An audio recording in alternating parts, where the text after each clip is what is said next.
we are an orthopedic surgery avoidance benefit, really. That's our goal. And, we don't say this just haphazardly. We got data on over 40,000 patients. We've been doing this work since 2005. And so our goal and what we feel we can really do is help people avoid up to 70% of elective orthopedic surgeries using their own cells, using bone marrow concentrate, which contains stem cells, and PRP, platelet-rich plasma that comes out of the blood, and inject those cells into their arthritic joints, their torn tendons, their ligament injuries, things like that, and help them prevent the need for surgery. And so, we've done probably close to 200,000 procedures worldwide. We have a worldwide network of physicians whose data we collect. And we've been doing this in the benefits space now for about 6 or 7 years, helping employers reduce the use and expense for elective orthopedic surgeries and replacing it with these needle-based procedures. And patients really love it because they're needle-based. Their downtime is literally days, not weeks or months. They get off drugs. They keep their job. Their portion of the expense is a fraction versus if they had surgery, because we do these in the doctor's office. There's no anesthesia. There's no facility fee. And so our average cost this year, just to put it into perspective, and, I'm not making any guarantees on, percentage savings, but our average cost this year, $7,300 versus a number I used that we got from a Validation Institute report. The surgeries we avoided on average were $23,000. So, right, all that stuff is an upside for employers. And once they dig into it, we've got over 600 self-funded employers who are like, yeah, this makes sense. Let's do this. Welcome to the RockstarsRocking podcast, powered by Voluntary Disruption, a show dedicated to people who are crushing their business and life goals. These are bite-sized conversations with leading rock stars in their respective industry who are pumped to share their story to help drive you to the next level. So, are you ready to rock? Speaking of rock stars, here's your host, Eric Silverman.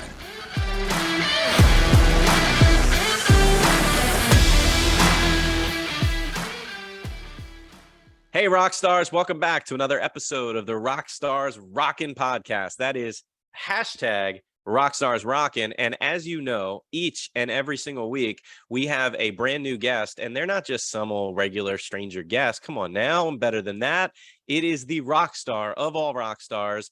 Yep. Sorry, Mark. I do say that to all the guests. But this guy is absolutely a stud, and I'm really excited for everybody today to learn more about our guest, Mark Testa, Executive Vice President at Regenexx. That's Regenexx.com with 2 X's, REGENEXX.com. They also have another sister website, RegenexxCorporate.com. But we're going to talk more than Regenexx today. We're going to get into a lot of fun stuff. So if you haven't already done so, grab your favorite cold beverage or warm beverage and get ready for a heck of a show. What's up, Mark? Oh, Eric, good to see you, man. Thanks for that awesome intro. I thought I was special there, but I feel special. You make me feel special. Hey, man, I'm trying to make you feel warm and fuzzy and welcome. So hopefully I'm doing my job. Warm's good. We got our first light snow here in Colorado today. It'll be 65 tomorrow, so I can live with that. I'm recording from Maryland, north of Baltimore, and that's Maryland weather, man. We not this early, but we do have those days all the time where it's snow and sleet, and then the next day 72 and sunny, and it's crazy. My kids hate it because they want the snow not to melt so fast. Right? Yeah. Anyway, hey, I'm listen, ready for it to go. I'm super pumped. I got to tell you, this is a podcast first. I've never had a practicing trained chiropractor and acupuncturist on the show who, out of the blue, and I can't wait to hear the story, decided to start talking about benefits and go into the benefits world and get an insurance license of all things. That's just, I don't even know how that comes to mind. So I can't wait for our audience to hear that. For those that don't know Mark, please go ahead and check him out already on LinkedIn. It's not hard to find him, Mark A. Testa. He is with Regenexx, and connect with him. Make sure you guys are connected so you can learn more and follow him on his social media journey. So Mark, talk to me. Come on, man. You went to school, you decided you wanted to be a doctor, you wanted to go into chiropractic work and become an acupuncturist. Start there, and then we'll transition to that crazy idea of becoming a benefits person. Yeah, right. So yeah, I grew up just sort of with holistic care as a kid. Early adopter parents taking vitamins, growing their own food. I started working out in 9th grade, started looking at muscle anatomy charts just so I knew how to get big muscles. You're ripped, And man. If you're not watching on YouTube, check it out. This guy's ripped. It's like talking to The Rock. and I got interested in anatomy that way. It was all through that and kind of natural health care. And we grew up going to chiropractors, and it was just sort of a natural thing. Like I could take care of people. We could do diet, nutrition, and exercise and not have to give drugs. I'm all in.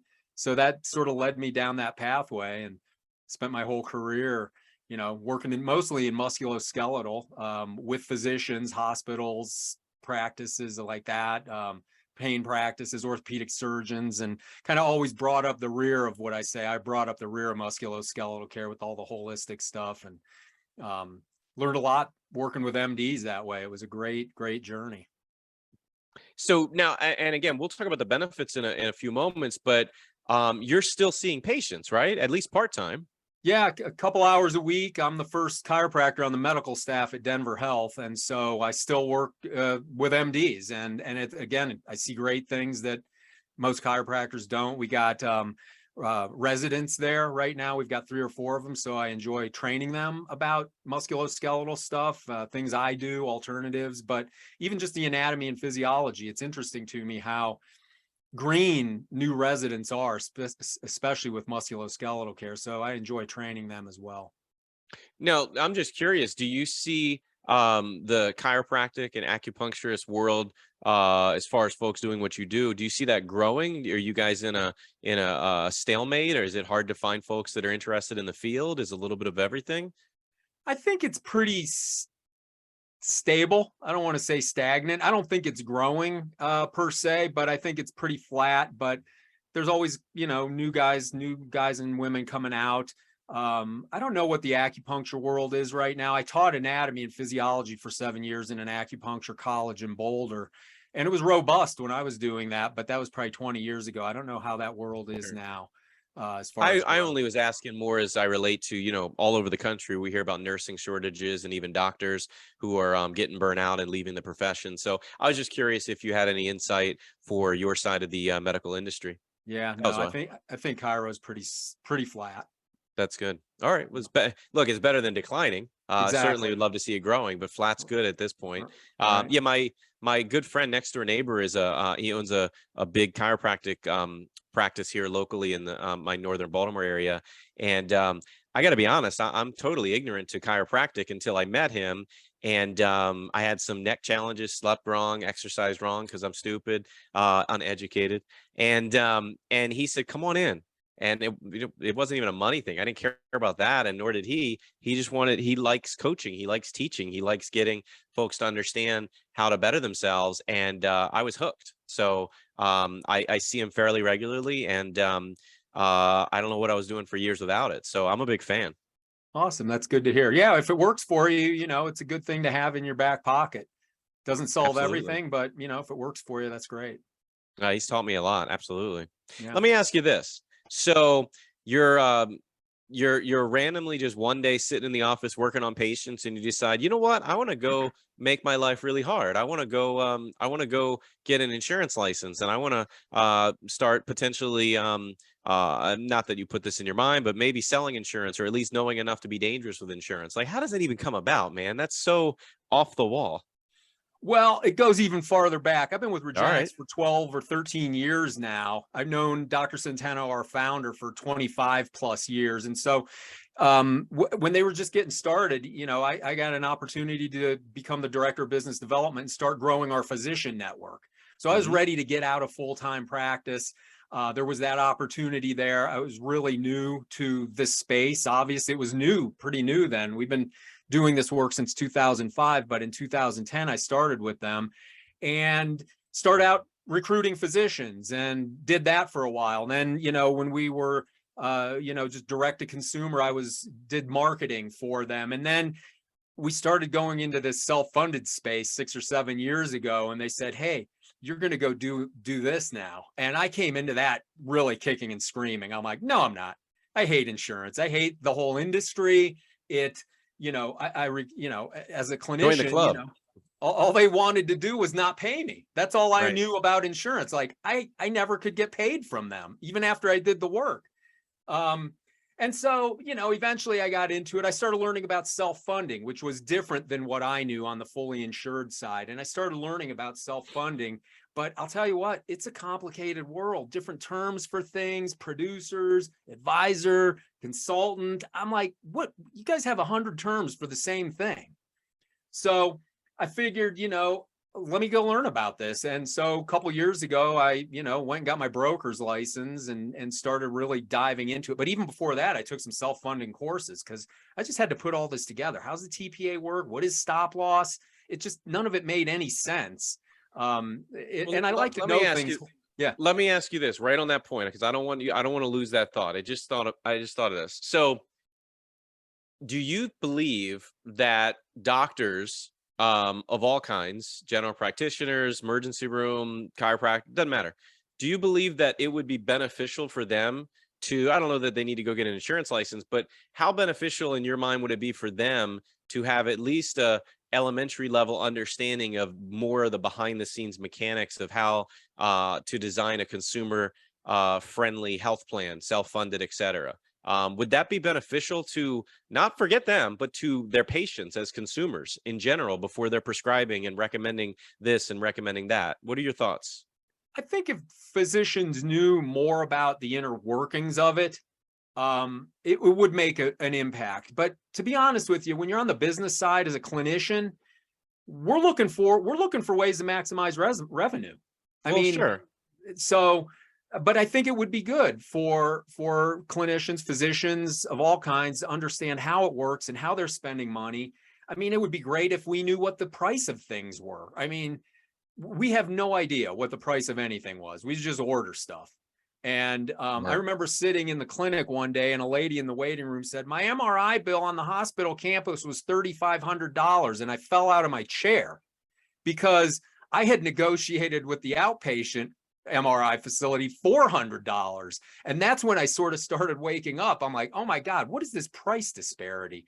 So I think if doctors knew more of that, we wouldn't use the expensive things when we know there's less expensive ways of getting the exact same test. And it would probably make a big impact. So, let's keep going in that. What did you, or what have you learned over the years, maybe specifically, maybe a few things by working directly with other doctors? In what sense? Well, working with MDs in general, is there anything specific that you were able to take and apply within your Regenexx career path? Yeah, I think the thing is, really, and no, I'm not trying to disparage anyone, but when you have a hammer in your hand, everything looks like a nail. And Sure. again, you want to use your skill sets and you want to maximize revenue because that's what you do. And so I saw a lot of surgeries that were really unnecessary, and we all knew that was going on. And so that's what got me super interested in what we do at Regenexx. Like, well, how can we help people avoid that? Plus, joint replacements and spine surgeries were the biggest failures I ever took care of. Everyone would send those failures to me after the fact for acupuncture. And my question to a 23-year-old, I was like, who recommended spine surgery to you? You're 23. Did you do any treatments before this? No, they recommended spine surgery on my first visit. And I was like, oh my God, these things have to change. And so, I learned a lot that, that people don't need a lot of things that we try on them, and we all want to try. And, sometimes, and even the physicians I practiced with, I'd listen to them dictate their notes. And I'm like, hey, you don't have to do that first. I'm sitting right here and I can do some conservative treatment first. But to their, defense, they'd be like, oh, I was never trained that way. I'm like, well, I understand that. We have been working together for 6 years. So you would think you would remember me here. Dude, I have my own story real quick. I mean, I'm not the model specimen of health. I promise you, I've had my ups and downs my whole life, but I was 20, I guess I was 24. I wasn't even 25, maybe 23, 24. I had the most constant severe lower back problems. It was insane. Wouldn't go away. Went to the doctor, went to a couple doctors, and they all said, well, you should talk to a surgeon. 23, 24 years old. I'm not morbidly obese. I'm not in shape, but I'm not morbidly obese. And I hesitated and I said to the doctor, I'm 23, 24. What do you see a surgeon? What are you talking about? That's nonsense. And he said, no, no, no, no. They're not going to necessarily perform surgery, but it would help. You should go talk to him, get some advice, blah, blah, blah. I'm pretty green into the benefits world. I don't know that much. I'm a few years in at that point. And I went and saw this surgeon, and I'm not kidding. This will not shock you. I'm literally 3, 4, 5 minutes into the meeting, and he's looking over the chart, which is different. You and I agree that sometimes it's better to talk to the patient before we look at the chart. Long story, if you're listening, that was a side joke, but still not a joke. And he's looking at my chart, and he says to me, he's like, yeah, well, we can fix this in a jiffy. I'll never forget those were his words. And I said, okay, what do you mean? And he goes, yeah, and he shows me, and he's talking about discs, and I don't remember the terminology, but he's pointing to things, and he's like, we can just do this, this, and this. It's pretty easy. It's standard. We do it all the time. And I just remember saying to him, I'm like, I didn't come here for surgery. And I said it, and he goes, well, we're a surgery center. Or whatever it was. And I said, yeah, but my doctor said, long story short, I didn't have surgery. I went, and this is before I met my chiropractic neighbor. He wasn't my neighbor then. I was just out of college. And I was able to fix myself just by getting better in shape, taking care of myself, eating right, stretching, all the things that you might say I should do. And boy, am I glad. Because back surgery, my cousin had it, and he ended up really needing it. It was a longer story, but that doesn't always help. In fact, as you know, it can mess you up even further. So it's insane what's out there, and it's still happening, right? It still happens. Yeah. And, because of the integration of everything, some of the other things I saw is like, well, hey, primary care is owned by the hospital. They got to send to the physiatrist for injections. The injection has got to send to the surgeon upstream. They're feeding that whole system. Yep. And again, we all saw it. We all knew what was happening. And that's not really in your best interest at all. And you can end up in the wrong place. 80% of every human will have back pain at some point in their life. Those are not 80% surgical candidates. That's for sure. So let's dig more into Regenexx, right? So again, check it out. It's an incredible company, Regenexx.com with 2 X's, REGENEXX.com, or RegenexxCorporate.com. In fact, I think you said you're launching a new, more advisor, broker, consulting facing website early next year at the latest. So looking forward to that. All this is in the show notes. If you're listening while you're driving, or working out, obviously just check it. You'll see the links. But talk more about Regenexx. Tell us what it is, and what you can do for advisors, brokers, and of course, employer groups. Yeah. So we are an orthopedic surgery avoidance benefit, really. That's our goal. And, we don't say this just haphazardly. We got data on over 40,000 patients. We've been doing this work since 2005. And so our goal and what we feel we can really do is help people avoid up to 70% of elective orthopedic surgeries using their own cells, using bone marrow concentrate, which contains stem cells, and PRP, platelet-rich plasma that comes out of the blood, and inject those cells into their arthritic joints, their torn tendons, their ligament injuries, things like that, and help them prevent the need for surgery. And so, we've done probably close to 200,000 procedures worldwide. We have a worldwide network of physicians whose data we collect. And we've been doing this in the benefits space now for about 6 or 7 years, helping employers reduce the use and expense for elective orthopedic surgeries and replacing it with these needle-based procedures. And patients really love it because they're needle-based. Their downtime is literally days, not weeks or months. They get off drugs. They keep their job.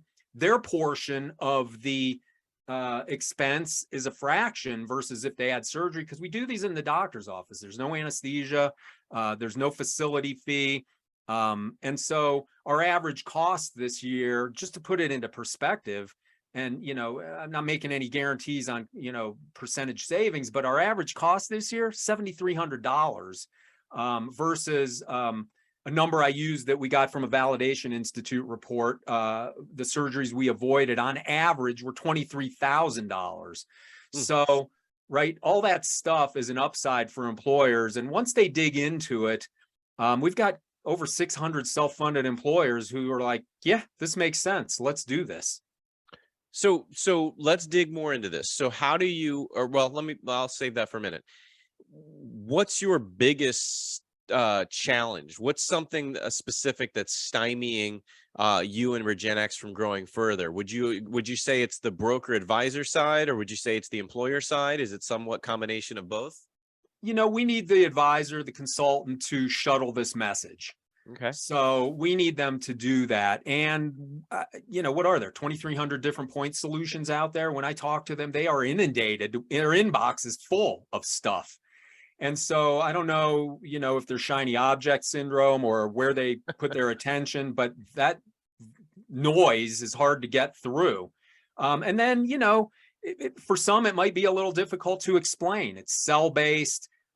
Questions about FDA come up, all kinds of different questions that are easily answered and clear the bar for an employer to say yes to this. But we need the advisor to help carry that message. And I really think, and from my perspective as an advisor now, or I'm not selling insurance, but I understand the value that I see of a good advisor is, we need your help to build a good plan, because if there's not a good plan from the clinician side, we see people fall apart. They get addicted to drugs, they get bad surgeries, they end up on disability. And so if we don't have that, help from advisors to build good plans, it really, really affects human beings. It's not just a spreadsheet of saving money. So yeah, that's kind of where it gets bottlenecked, truthfully. So all right, so you need the advisor, broker, consultant community. You rely on, hopefully, on them to continue learning, growing. You need them and want them to shepherd the message home. So I'm an advisor, I'm a broker. What's something that I typically would throw at you as an objection? You haven't even met my employer clients yet, but I'm talking to you for the first time. Do you think it's just lack of knowledge? Do you think it's ignorance? Do you think it's sheer laziness? Some brokers are pretty darn status quo. Sorry, we don't mix words here on the Rockstars Rocking podcast. It is what it is, right? So what's your perception once you have these conversations with brokers around the country? I just think, I hope this is not a bottleneck, but we don't pay commissions. So I hope that is not a driver. I mean, we just don't do that. That's just not part of our business model. We do work with some awesome self-funded advisors who realize, hey, this is just the right thing to do. So there's that. Well, how often do you have brokers or advisors bring that up? Like if you're on 10 new calls with an advisor or broker and they dig in and they're liking what they hear, how often do they say, hey, what's my comp on this? Really not that much, 1 out of 10, good. But I have some good. who will dig in their heels and not do anything, even though it's the right thing for them to do, because we don't pay. I mean, that's aggravating in its own right, because I would argue it's immoral, it's unethical in a lot of times, because they're supposed to be working on behalf of the employer and the CFO, particularly when it comes to being self-funded, obviously, to save the claims dollars. So that doesn't resonate or sit well with me at all. And I know you too, but the good news is, what I like to hear out of the positive of that is that you said it's typically about 1 out of 10, still too high, but 1 out of 10 is better than, half or what Right. have you. And then I think it's not that they're lazy. I just think there's a learning curve to understand this, right? I got this all in my mind, but visualizing cells and how does ultrasound and fluoro get these in? And how do I explain FDA? And what do I say? How do we announce this? How do we get this announced? These are just common conversations I've had just yesterday. Is this FDA approved? And I have to discuss that.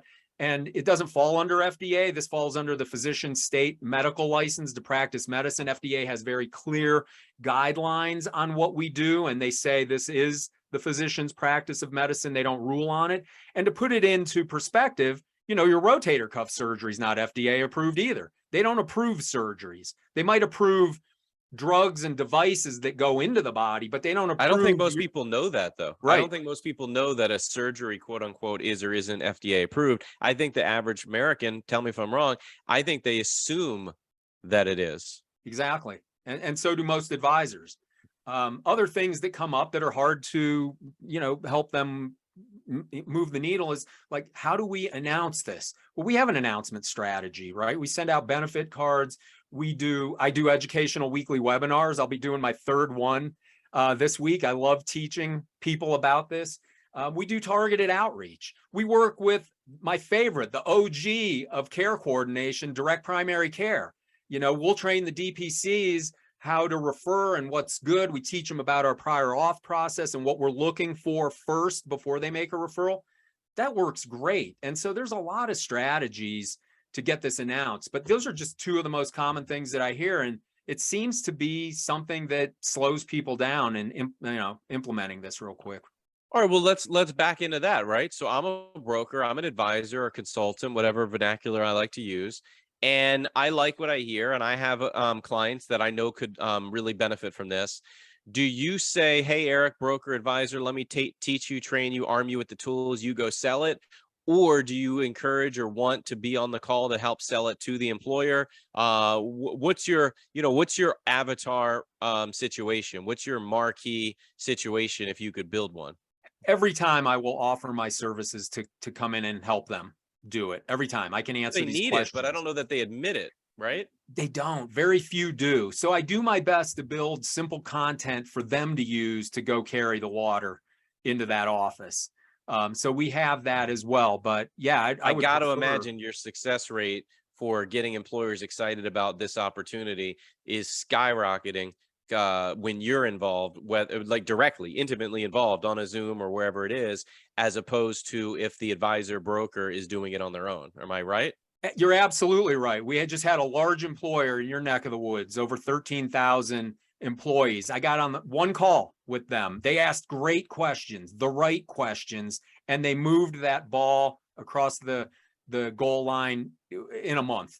So yeah, once they hear it out of the horse's mouth, it's easy for them to make the decision. Yeah, I mean, look, I think that's the key. And I have this conversation with advisor brokers, consultants all the time, because I'm like you. I don't well, I don't know about you, but well, actually you have retail. We don't have a retail division on my side. So what I mean by that is I have this hard conversation with advisors, brokers all the time. They say, all right, Eric, sounds good. Send me some literature and some information, and I'll pass the word on and we'll get you into that group. And in my case, maybe because I'm mean, I don't know, I was going to use a different word, I won't even deal with it. I literally will turn them down and politely, or not so politely sometimes, just tell them I can't, it's not going to work, move on, God bless you, I wish you the best. I refuse to work with any company if I can't meet them face to face, one-on-one, and really let them hear it come from me, because I've seen too many times where I've wasted my time and the advisor broker comes back to me and says, oh yeah, it didn't work because of XYZ reason, when I know that the last 10 out of 10, they said yes within a minute. I'm exaggerating, but they said yes quickly, as opposed to 10 brokers who one comes back and says, well, they might be interested, and the other 9 say they're not. I just don't buy it. And, I wrote an article in, I write for a lot of the magazines, but I think this one was in Benefits Pro, which we all know. And I love Benefits Pro. And I literally wrote the article about advisors and brokers and consultants getting out of their own way, stop stepping on their own toes. They're trying to do what's best, but by doing it all, they're not doing what's best. What's that saying? Jack of all trades, master of none. Exactly. In some capacity. That's what you are. You are a subject matter expert. You're a SME.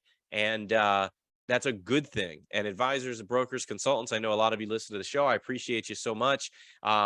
You got to listen to your SME, whether it's me, right? Or whether it's you or any other vendor, solution provider, or carrier. They know their programs and services a million times more than you're ever going to know it. Yeah, I agree with you. And, if you want help selling stuff, why not get the help of an expert to help you do that?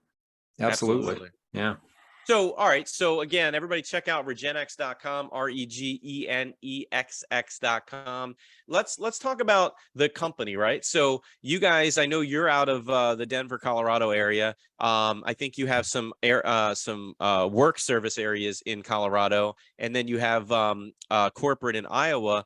But walk me back through what you talked about earlier. You said your services are a lot more affordable than if they went to other places. But does that mean if I'm an employee, I have to fly to Colorado and get procedures done? Like, tell me how that works. Yeah, that's a great question. We have about 80 plus clinics around the United States. Oh, We license our intellectual property to musculoskeletal physicians. That's all they do. They're not, that's their specialty. They're primary care sports medicine, they're anesthesia pain docs, physical medicine rehab.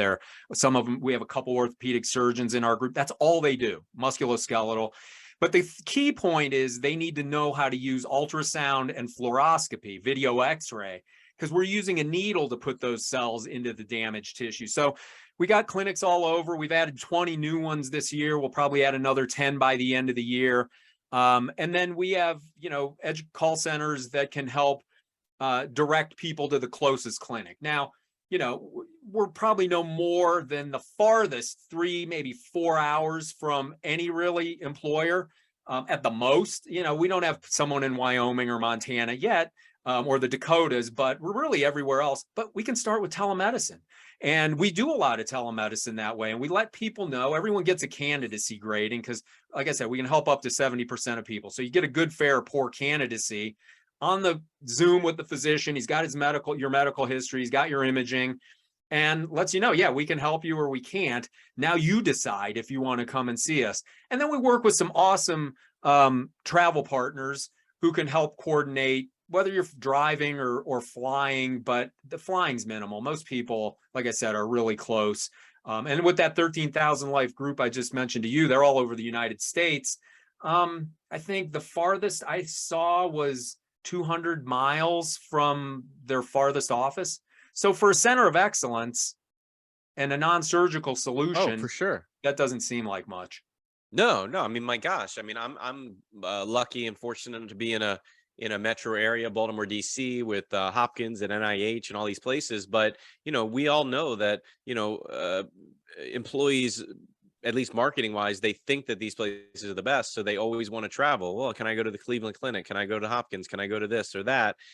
Whether they're the greatest or not. Yeah, I'm sure they are in some capacity, but a lot of it's just marketing. So I love how in your case, you're able to partner and license that property, intellectual property, to places all over the country. You said it's about 80 now and growing. Do you find that to be a something that stymies your growth? Like if you talk to I'm making this up, if you talk to a location in Wyoming or the Dakotas, would they tell you, no, we hate this idea? Or it's more a matter of if you need that area service because you have employers in that area?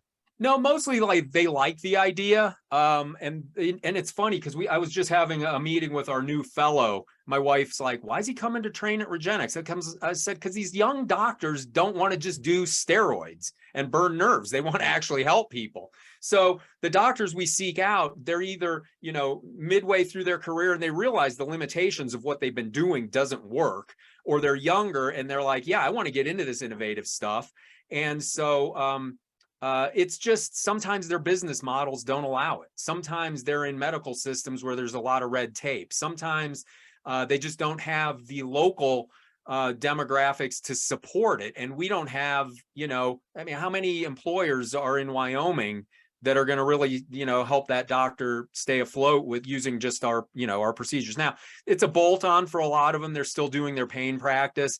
And that ends up working out well, but sometimes it's just bottlenecks that their business model doesn't work for it. So let me ask you this: what's your model? Is it an annual fee that an employer pays? Is it something the broker advisor bakes into the self-funded design? Is it a PEPM, PEPY? Is it a little bit of everything? Like, tell me a little bit about that. Yeah, so there is no cost to add it. No PEPM, no PEPY, no cost for all those announcements I told you about. We have a national fee schedule, so you pay the same in Wyoming as you pay in Beverly Hills or New York City, and you only pay as you use it. So Okay. that's the only time you pay. And we have we work with about probably close to 100 TPAs now, including some of the ASOs, the Blues, the Anthems, the Cignas, et cetera, and the Independents. And so we just send them a claim, and it's paid as an in-network claim.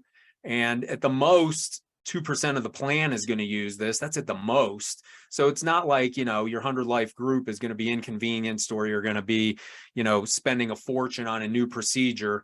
AAOS, American Academy of Orthopedic Surgery, says 3% of a plan will have an orthopedic surgery in a year. So if we're doing 2%, that's kind of in the ballpark where we feel we can really help. And you just pay as you go. Okay. Simple. Well, I certainly didn't know that. I didn't expect that to be the answer. I thought it was going to be some type of minimum PEPM, and there was a minimum size group and all that stuff. No minimum size group at all. I mean, I've got one down to like 65. And so we'll handle you just like we handle our 77,000 life group. You'll get the same care. That's great. That's great. Well, I think a lot of this too, and again, I'm not a health broker, advisor, medical insurance, et cetera. But do you find that to be a challenge where sometimes brokers and even employers just assume that there's these big fees that they don't want to tack on? They haven't learned enough to know, so they're just making unfortunate assumptions. Yeah, I think they come into it thinking there is that kind of PEPM, and really they're super relieved to realize there is no cost to add this to the plan. So that's a real big motivator for a lot of them to just, like I have this one advisor in Ohio, and he asks me all the time, hey, could you have helped on this? Could you have helped on that? This guy's, had surgery in June and he's still out of work. It was $115,000. Finally, I said, look, man, it doesn't cost anything to add. If no one uses it, no harm, no foul, just add it to all your groups so you don't have to keep asking me if we could have helped. Because after the fact, it's too late. And he did. He added it to 6 groups this year. Because I love how you just called him out on that, because that would annoy the ever-loving what out of me. Why do you keep asking me after the fact? That doesn't help you as the advisor, doesn't help us as Regenexx, certainly doesn't help the patient. Let's not forget them. That's pretty important. Doesn't help the employer with the claims budget. Good Lord. So no, that's great that you called him out and he said, yeah, you know what? You're right. Good point. Yeah. All right. Well, look, man, as we're wrapping up, I always like to have a little bit of fun. Let me ask you, so I want people to get to know Mark as a human being, not just the Regenexx guy, the as I love on your LinkedIn, where was it? I was looking at it earlier. You call yourself a self-proclaimed healthcare geek, I think is what you said. Yeah, healthcare. I love your quote. Being a healthcare geek isn't easy. I've been called a quack numerous times. I hardly feel that now, and it won't stop me. So let's get to know, and this is not an insult, let's get to know the healthcare geek a little bit more. So what are you into? What are your hobbies? I know you're big into personal fitness and health, and I think you and I have in common intermittent fasting, but beyond just fitness, like what do you like to do? I like to play percussion. Got into that. Well, my first live percussion thing was called Healing Drum Circle in Boulder, September 11th, 2001, right after 9/11. And I didn't know how to play drums then. I was like, holy cow, what am I going to do? And so we all can play drums. Everybody plays drums. We all do it. Right, exactly. We're all Rush. Yeah, that's right. And so Air so guitar like too. 100 people came out and we played the Heartbeat for an hour on that day. And so many people thank me for that. So I like to play percussion. Sometimes I play in and out of bands. We love to see a lot of live music. Thankfully, we got Red Rocks right here. So I've been to, 5 or 6 shows there this year. And thankfully my wife does too. So we can go see music together. Love to cook. That's awesome. I grew up in an Italian kitchen, both parents Italian, spent a lot of time with my mom making Italian food and sauces and meatballs and stuff. So love to do that. Love to have people over and feed people. That's always fun to break bread. I love doing the Italian way. That's awesome. Yeah, right. I'm getting hungry just thinking about it. It's almost dinner time here where I'm recording. All right. Speaking of that, so I'm going to make an assumption. I like to ask sometimes tacos or pizza. You got to be pizza, right? I'm pizza. Yeah. It's a 1 and 1A, but yeah, pizza. That's funny. Dude, do you ever have time to sleep? Like, it sounds like you got so much going on between practicing still, as well as running business development and everything at Regenexx.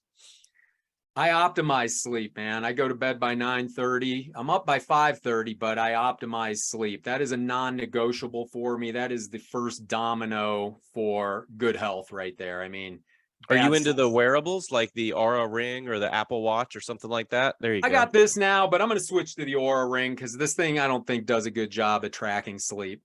It doesn't do as good of a job that I've heard for those that I know have the Aura Ring. Put it that way. Yeah. That's good. I was a Whoop Oh fan. yeah. I gave that to my wife. I still like the Whoop. I prefer the Whoop, but I don't want to wear two things. Do you have kids? I have a 10-year-old daughter. Okay, very nice. One. Yeah. So 10, so what's that, 6th grade? She's in 5th. 5th grade? Okay. Yeah. Yeah. I have a she's on the 13-year-old daughter in 8th, so I oops, lose track. I Yeah. also have a son who's he's 8, he's in 3rd grade. So, well, listen, man, I want to end with this question. What are your immediate thoughts on fixing healthcare, right? Some would argue like I've heard Dave Contorno say a million times that healthcare is not broken. It's doing exactly what it was designed and intended to do. It's not broken at all. Obviously he says that tongue in cheek and we all know what he means, but what do you think? Let's finish strong with what are your thoughts on how do we fix healthcare? I think the main thing is, I only go to self-funded advisor conferences. I think we need to really continue to educate and make it a simple message to go into employers and say, you can do better. And really, advisors, we can do better, right? Learn it better, understand it better. Let's make our message better because, advisors are the conduit to helping make it better, right? You can bring in the direct primary care. You can bring in a better PBM. You can do all of these things and really earn a good living by being a high quality valued advisor and consultant. I just see the advisor in such a critical role. And then, like some of the, having good solutions, like go-to solutions, like what is the good PBM? What are the good TPAs? So, so you don't have to look through 2,300 different point solutions and try to figure it out and get confused by, shiny objects and then get analysis paralysis. But I do think it comes down to really supporting, educating, and providing the right tools for advisors to really carry the message in strongly and be strong and not afraid of rocking the boat and losing the business. That's your job, is to make it better. I think people would be happy if you made it better. No, yeah, what you just said is a great way to end the show, but you're right. Too many people are very passive. Too many advisors, brokers, consultants, and employers. They're passive. They don't want to upset the apple cart. HR people are afraid to make the wrong decision. They have the motto of, nobody ever got fired by bringing in IBM. And advisors and brokers don't want to be the one that upsets the apple cart, makes that noise.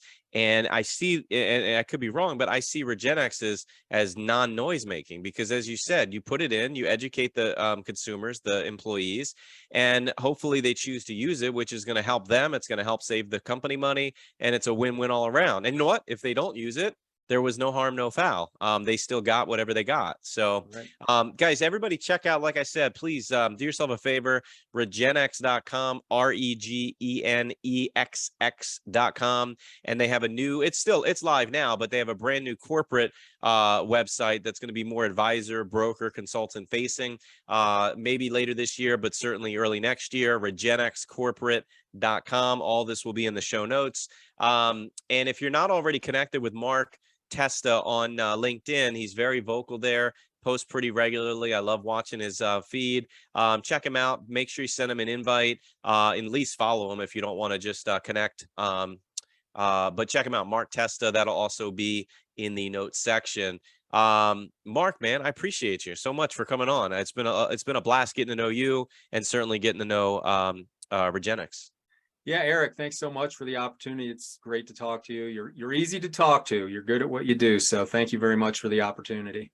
Hey, little known fun fact Mark shared with me off air. Mark actually had a radio show for a year in Boulder. So if if you're watching on YouTube, he's got the mic. He could be, Mark, you need to start your own podcast. You need to join me and Spencer and all of our friends that have these podcasts, and make sure I'm one of your guests when you get that thing launched, my friend. It's forthcoming. There you go. I love it. Yes, I yeah. love it. Little industry scoop there going on. Yeah. Well, look, man, I tell you what, I just show up and have fun talking to good people. I ask some good, serious, sometimes not so serious, sometimes fun questions.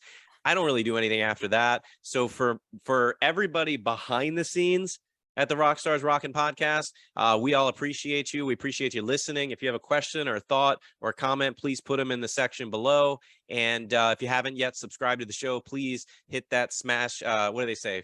All the YouTubers. I'm not a YouTuber, even though we're on YouTuber. They always say smash that subscribe button, right? Follow, subscribe, etc. I don't care what you do. I'm just glad you listen. Thanks, everybody. Thanks, Mark. Make it a great week. Thank you. Thanks so much for tuning into this episode of the Rockstars Rocking podcast. If you haven't done so already, make sure you're subscribed to the show wherever you consume podcasts. And if you feel so inclined, please leave us a review. 5 stars would totally rock. Until next time, Rockstars, keep rocking.